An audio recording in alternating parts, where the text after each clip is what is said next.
हरभऱ्याचं आहे ना, गावरान हरभऱ्याचं कढण तयार झालेलं आहे. तुम्ही हे भाकरी सोबत खा, चपाती सोबत खा, तुम्हाला जसं आवडते ना तसं खा. फक्त एक हाताने ना मस्त असं परातीत घ्यायचं, भाकर कुस्कुरायची, त्याच्यावर लिंबू आणि सोबत कांदा. बास, स्वर्ग सुख आहे ही भाजी. म्हणजे एकदा नक्की करून बघा. आणि हो, व्हिडिओला लाईक करा आणि चॅनलला सबस्क्राईब करा. कसं आहे हरभऱ्याचं कढण, तर चला कुकर तापायला ठेवायचं. तोपर्यंत एक उभा कांदा बारीक पातळ चिरून घ्यायचा बरं का. आता कांदा चिरून झालाय ना, तर चला आता ह्याला तेलात घालायचं.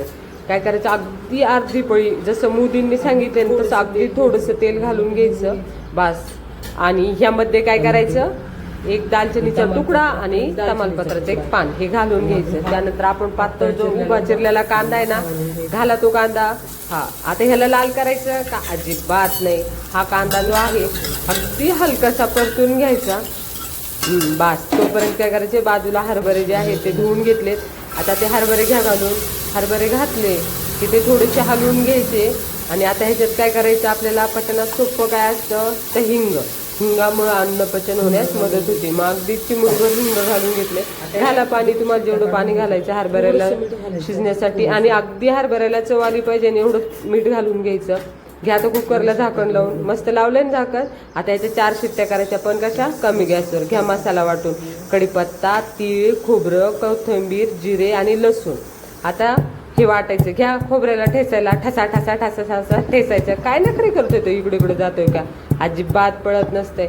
हे खोबरं मस्त ठेचून घेतलं का, आता घाला बाकीची कोथिंबीर, कढीपत्ता, लसूण, जिरे आणि तीळ घाला. आणि याला थोडं थोडं पाणी घालून वाटायचं. नाही जमत का पाट्यावर वाटायला, घ्या मिक्सरला, घाला सर्व मिश्रण एकत्र. थोडंसं पाणी टाकून छान अशी बारीक पावडर करून घ्या. त्याची लिक्विड पेस्ट झाली पाहिजे तयार त्याची मस्तपैकी. पाट्यावर वाटा किंवा मिक्सरला वाटा, फक्त वाटण बारीक वाटून घ्यायचं.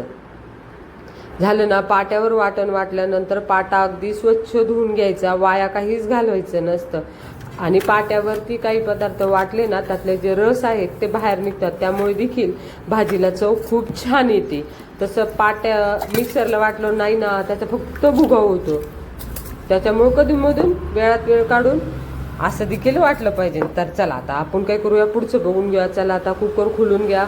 शिजलेत मस्त हरभरे, शिजलेत असे. आता काय करायचं, याला फोडणी घालून घ्यायची. फोडणीसाठी कढई तापायला ठेवायची. आता मोदींचं ऐकायचं का नाही, आता 2 चमचे तेल घालून घ्यायचं. आता थोडंसं जास्तीच तेल घातले आपण, 2 चमचे. आता याला फोडणी द्यायची, मस्त जिरे तडतडून द्यायचे. जिरे तडतडून झाले तर कढीपत्त्याला उड्या मारायला सोडून द्यायचं. त्यानंतर कांदा घालून घ्यायचा आणि अगदी हलकासा लाल करून घ्यायचा. कांदा हलकासा लाल झाला का आपलं जे हिरवं वाटण आहे ना, घाला की म्हणते, ते घातलं की आता याला आपल्याला काय करायचं, हे पाणी जे आहे संपूर्ण आटेपर्यंत परतून घ्यायचंय. आता याला परतायला वेळ लागू द्यात.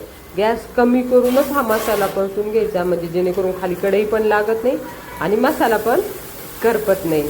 झालं का आपला कढणाचा मसाला तयार. आता ह्याच्यात आपण चव आणण्यासाठी तिखट मीठ घालूया की. तर चला, आता हा उन्हाळ्यात बनवलेला काळा मसाला, हळद, धनाजिरा पावडर आणि खडे मीठ. आता आपल्याला अशी झमझमीत हॉटेलच्या ध्यान आलेल्या भाज्या खायच्या असेल ना, तर शक्यतो खडे मीठच घालत जायचं. त्यावेळेस बारीक मिठाच्या नादी लागायचं नाही. आता ह्या मसाल्याला झाकण द्या ठेवून. आता त्याला त्याचं शिजू द्या, त्यांना जरा एकत्र येऊ द्या. मस्त झाकण लावून घेतलं का, आता बघा बरं कसं मस्त तेल सुटलंय. अजून थोडं सुटू द्या, थोडंसं असं ना छान परतून घ्यायचं. तोपर्यंत आपले हरभरे ते आहेत ते शिजलेले आहेत. त्यामध्ये आपण काय करायचं, अगदी थोडंसं तुम्हाला जेवढी भाजी करायची त्यानुसार त्यामध्ये पाणी घालून घ्यायचं. आता ह्याला छान तेल सुटलंय ना, घाला त्याच्यात जेवढे आपण हरभरे शिजवले होते. आणि तुम्ही ही भाजी कढण जे आहे ना, तुम्ही चपातीसोबत खा, भाकरीसोबत खा, कशासोबत देखील खा, खायला अगदी एकदम अप्रतिम लागतं. आणि शिवाय तुम्हाला सांगते, हरभऱ्यामध्ये भरपूर प्रमाणात प्रथिनं, फायबर, लोह, कॅल्शियम असते. त्यामुळे काय होतं, आपल्याला अन्न जे पचन आहे, आपली पचनक्रिया ती देखील सुधारते. शिवाय आपल्या रक्तातली जी साखर आहे ती बी नियंत्रित येते. मग करणार ना कढण. धन्यवाद.